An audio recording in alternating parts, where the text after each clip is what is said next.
Ang parable of the barren fig tree ay nagtuturo sa atin ng patience and the opportunity for growth and improvement.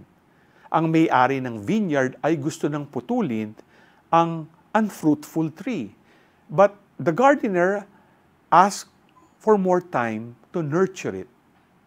Ang taong nakafocus sa selfless service ay handang magbigay ng oras at panahon sa mga tao at support to develop and improve rather than giving up on them quickly. Mga ka-G, like the gardener in the parable, sana ganito rin ang mindset natin.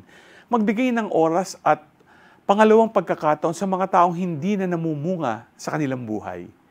Baka kailangan lang ng konting push, pagkalinga, pangangalaga, pag-unawa, understanding others' struggles, giving them grace and working diligently to help them become fruitful. G ka ba?